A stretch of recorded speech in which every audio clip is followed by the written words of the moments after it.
Today's movie is Unleashed, or to the Americans, Danny the Dog. 2005, directed by Louise Leterrier. You take his collar off, he beats us all to death. Kill the dog. Who's there?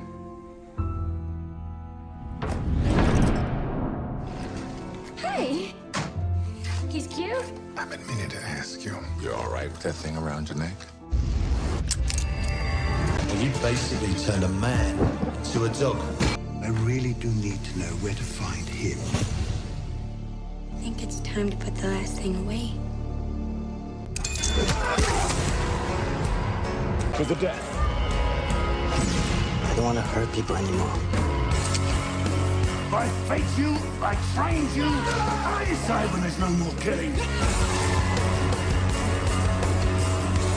No, he's gonna kill it!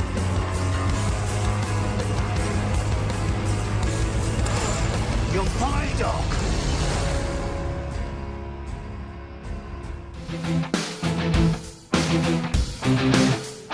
Anyone that's worried about watching a kung fu movie needn't fret.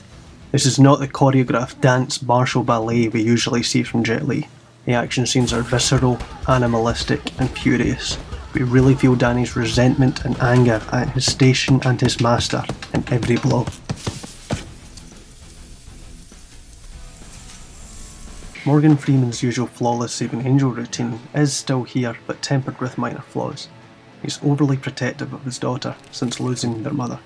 This helps him come across as a character instead of just a gateway to Danny's alternate life. If you wanted to take the long way home, Victoria, you could have gone to that school in Kansas. Then you could have taken the long way home for 50 miles and I wouldn't care. 50 miles of corn. Corn is safe. Corn is boring, and anyway, this was the better school. Which is why we're here and not with the corn, right? The movie makes good use of Glasgow's surroundings to move between the gritty underworld of Danny's master and the safer warmth of his adoptive family. A few landmarks are used, but the location is only mentioned once, and there are no overly used cliches. This is a city in the background to the characters.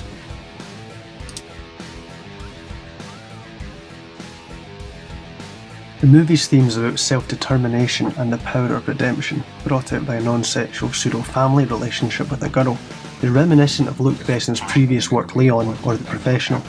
Here Danny, while dangerous, is far more expressive and less distant than Jean Reno's assassin.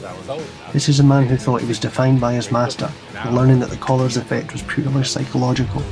Jet Li really manages to pull it off and gives a great performance as the conflicted Danny.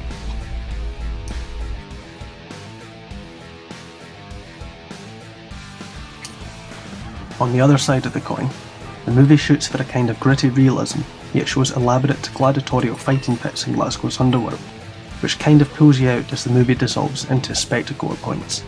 In terms of audience, the movie may be as conflicted in identity as its protagonist. On one hand, it's very character-driven and borderline artsy, long scenes of Danny interacting with his new family and discovering his traumatic childhood through accidental music therapy. On the other, it has a good dose of violent action scenes and belief-suspending stunts. While I like the balance, fans of either genre may be put off by the other content. And to finish, just one minor complaint. While being set in Glasgow, there are no Scots in this entire movie. Let's just pick a random British city, and for foreign filmmakers, British means English. That was a very impressive display your man put on the jewelry shop today. Hello, love. Oh, good morning, Maddie. You smell divine, pal. I tell you, I don't know what you're wearing.